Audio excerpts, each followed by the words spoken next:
On February 14, 1981, 12-year-old Todd Domboski was walking through his grandmother's backyard in Centralia, Pennsylvania, when the ground suddenly gave way beneath him. One moment he was crossing an ordinary patch of grass, and the next he was dropping into a dark opening filled with hot steam and toxic gas. The hole was about 4 feet wide at the surface, but it extended roughly 150 feet into the abandoned mines below. Todd managed to catch hold of an exposed tree root before he fell any further. His cousin, who was nearby, rushed over and pulled him back to the surface. It was an incredibly lucky escape, because tests later showed that the hole was releasing a potentially lethal concentration of carbon monoxide. If Todd had lost his grip, or if his cousin had taken a little longer to reach him, the outcome would almost certainly have been very different. What made the accident so frightening was that the danger had not appeared overnight. For 19 years, a fire had been moving through the coal beneath Centralia's streets, houses and backyards, while more than 1,000 people continued living above it. The hole beneath Todd was simply the moment when that hidden disaster finally broke through to the surface in a way nobody could ignore.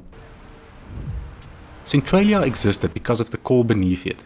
Mining began in the area during the 19th century, and the town grew around the anthracite collieries that employed generations of local families. By the middle of the 20th century, much of the profitable coal was gone. The mines closed, entrances collapsed, and the old workings were abandoned, but the tunnels and fractured coal remained beneath the town. Those passages also allowed air to move underground, leaving Centralia above a badly mapped system containing both fuel and oxygen. While the fire began, Centralia still had a population of roughly 1,100 people. It was a compact working community with shops, churches, a school, and a volunteer fire company. That is worth remembering, because modern photographs make it look as though Centralia was always an empty grid of roads. In 1962, it was an ordinary town where families expected to remain for generations. That became a serious problem in May of 1962, when smoke was noticed rising from an old strip mine pit beside the Oddfellows Cemetery. The pit had been used as the town's rubbish dump. According to the account, now accepted by Pennsylvania's officials, the borough had arranged for the rubbish to be burned as part of the cleanup,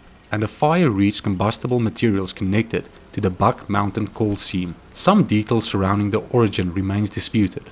What is clear is that a surface fire appeared at the dump. The dump sat below old mine workings, and the coal beneath it began to burn. Crews extinguished what they could see, but by then the fire had moved underground.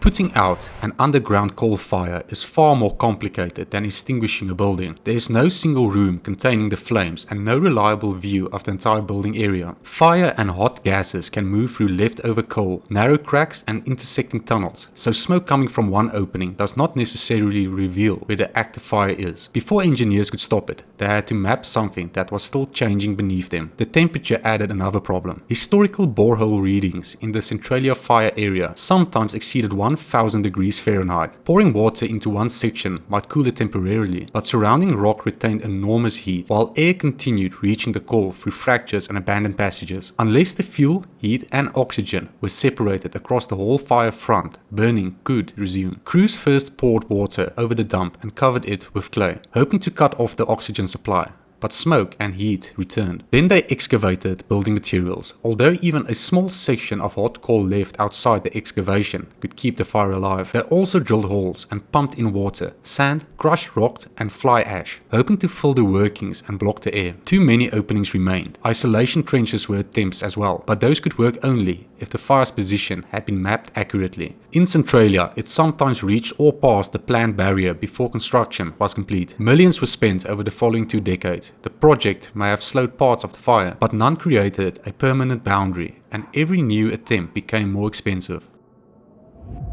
For a while, life in Centralia continued with an unsettling sense of normality. Some ground stayed warm during winter, snow melted early, and residents joked about natural heating gardens. Because the fire was not equally active everywhere, much of the town still looked safe. The warning signs gradually became more serious. Carbon monoxide entered basements, and some residents became ill or lost consciousness in their homes. Gas monitors were installed because the air could turn dangerous without visible smoke. An underground fuel tank at a local petrol station became alarmingly hot. Roads warped and steam escaped through the pavement. The fire was also weakening the ground, burning coal leaves cavities where solid material used to be, and the rock above them can collapse gradually or fail without warning. That was what happened in Todd's grandmother's backyard. The lawn looked ordinary because the damage was moving upward from the mine below. Todd's accident changed how people understood the threat. Gas readings and underground temperatures could be argued over when a neighborhood looked unaffected. A child hanging above a 150-foot opening was much harder to dismiss. Officials now had to decide whether Centralia could still be inhabited safely. By 1983, a federal study examined that extinguishing the fire could cost roughly $663 million, vastly more than the property above it was worth. With no guarantee of success, relocating the population was cheaper and more predictable. In 1984, Congress appropriated $42 million to purchase affected homes and businesses. Over the following years, hundreds of properties were acquired. Families moved away and the empty buildings were demolished. Pennsylvania's official chronology records 545 residents and businesses being acquired between 1985 and 1991. That figure shows the scale of what was lost, but it does not capture the experience of watching a familiar block disappear house by house. Many former residents settled in nearby communities, close enough to see what remained, but unable to return to the version of Centralia they had known. Leaving was not as simple as it might seem from outside. Centralia contained people's neighborhoods, churches, family history and livelihoods. Some believed the danger around their homes was exaggerated. Others distrusted the government or felt the offers for their properties were unfair. The fire's uneven movement made the disagreement harder to resolve. One property could suffer gas or subsidence, while another remained quiet for years. People who saw no smoke outside their home struggled to accept that the whole town had to disappear. Pennsylvania began condemnation proceedings against the remaining properties in 1992. After years of legal disputes, a small number of residents received permission to stay for the rest of their lives. That is why Centralia is more accurately called a near ghost town than a completely abandoned one. The community did not vanish in a single evacuation. It was dismantled gradually as families left, houses were demolished, and empty lots appeared besides the road. The original street grid remains, but many places it once connected were gone. Route 61 became one of the clearest examples of the damage. The fire weakened coal beneath the highway, causing severe subsidence and cracking. Pennsylvania closed the affected section, which later became known as Graffiti Highway, after visitors covered it with paint. Its popularity created the impression that Centralia was safe to explore, but Pennsylvania still warns people against entering the fire area. Dangerous gases can reach the surface, the ground can collapse unexpectedly, and shifting rocks can expose fresh coal. More than 60 years later, the state continues monitoring Centralia. The fire is not one wall of flame beneath the entire town. It consists of irregular burning zones shaped by the available coal, old mine passages, groundwater, and previous barriers. Some areas have cooled, while others still release heat and gas. The reality is less cinematic than a town floating above one giant inferno, but harder to predict. An ordinary patch of ground does not reveal whether coal beneath it has burned away. A cavity is forming, or gas is traveling through an old passage. Pennsylvania estimates that the fire could continue for more than another century. Excavating it may be technically possible, but the cost is beyond the state's abandoned mine program. Officials instead monitored, restrict access, and allow the town to disappear over time.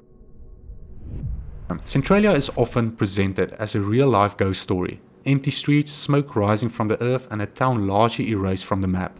The truth is more disturbing because nothing supernatural was required. Mines were abandoned, a dump was placed above them, a fire was treated as manageable, and the early attempts to contain it failed. For 19 years the problem remained hidden enough for daily life to continue. Then the ground opened beneath Todd, and the danger could no longer be treated as theoretical. He survived because he caught a tree root and his cousin reached him, but his accident forced Centralia to confront a problem it could no longer afford to solve. The town was built because of the coal beneath it, and that same coal eventually made it impossible to preserve.